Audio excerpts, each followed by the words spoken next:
السلام عليكم ورحمة الله وبركاته.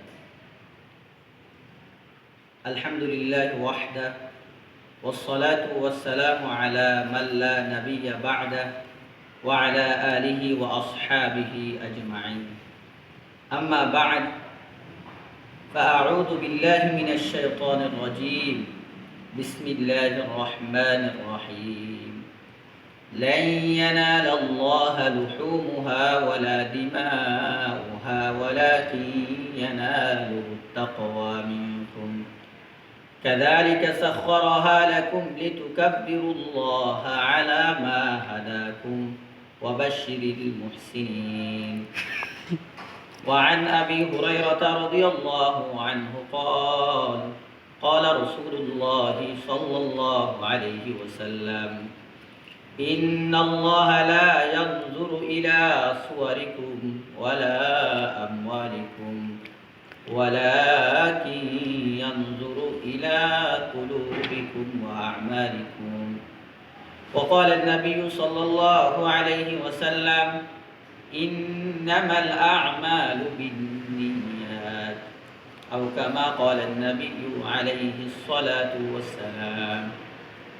الحمد لله ثم الحمد لله।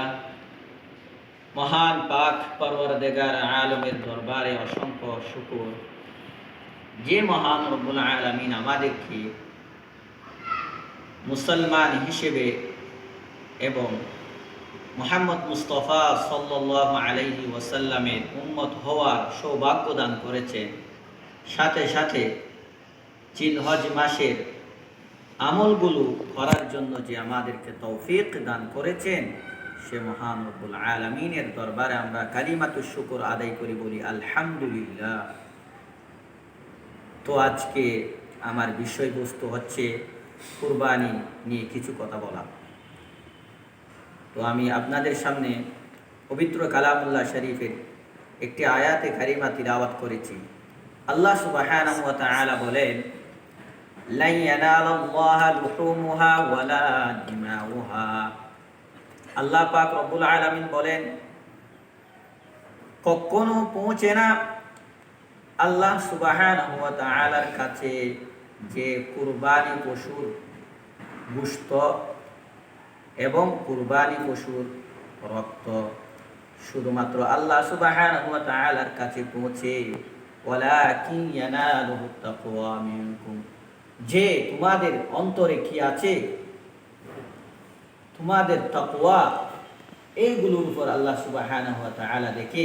আল্লাহ সুবহানাহু ওয়া তাআলা তোমাদের কুরবানির পশুর গোশত, তোমাদের কুরবানির পশুর রক্ত, এগুলোর দিকে তাকান না, এগুলোর দিকে দেখেন না।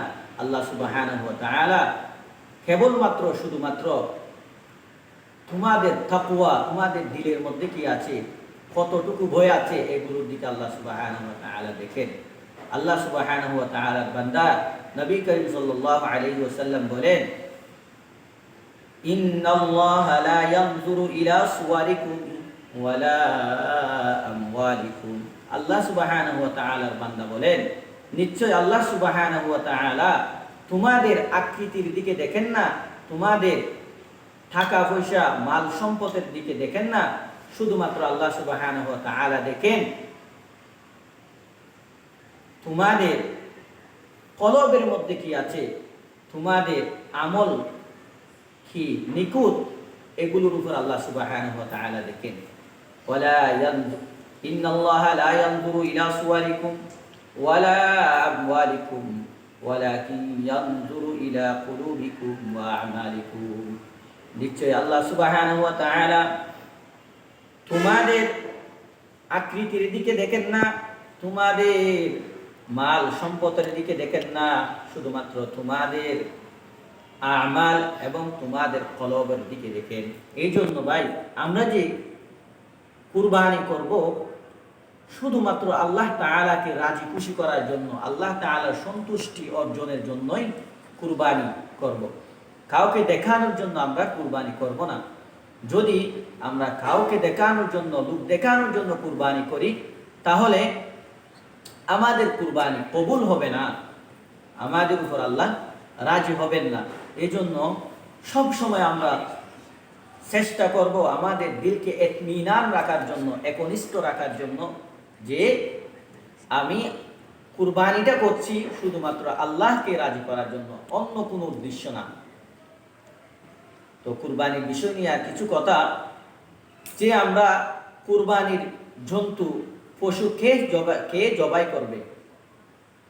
কুরবানির পশু সবচেয়ে বেস্ট হচ্ছে যে কুরবানি দাতা আছে উনি যদি কুরবানির পশু জবাই করার যদি নিয়ম কানুন দোয়া ইত্যাদি যদি জানা থাকে, তাহলে ওই ব্যক্তি নিজের কুরবানির পশু জবাই করবেন। যদি যে ব্যক্তি কুরবানি করবেন সে ব্যক্তি যদি কুরবানির পশু জবাই করার নিয়ম কানুন দোয়া ইত্যাদি না জানেন, তাহলে সমাজের মহল্লার যে মসজিদ আছে ওই মসজিদের ইমাম সাহেব, মুয়াজ্জিন সাহেব দিয়ে ওই পশু জবাই করবেন এবং ওনাদেরকে হাদিয়া স্বরূপ টাকা দিবেন। কত টাকা দিবেন এটা একটা বিবেচনা করা যায়। যদি আমরা 7 জন মিলে একটা গরু কুরবানি দিই, একটা মহিষ কুরবানি দিই, তাহলে 1 ভাগ থেকে 100 টাকা নিয়ে 700 টাকা তুলে ওই ইমাম সাহেব মুয়াজ্জিন সাহেবকে 700 টাকা দেব। একটা গরুর মধ্যে 7 ভাগ থেকে 1 ভাগ করে নিয়ে 100 টাকা দিয়ে 700 টাকা ইমাম সাহেবকে হাদিয়া দেব।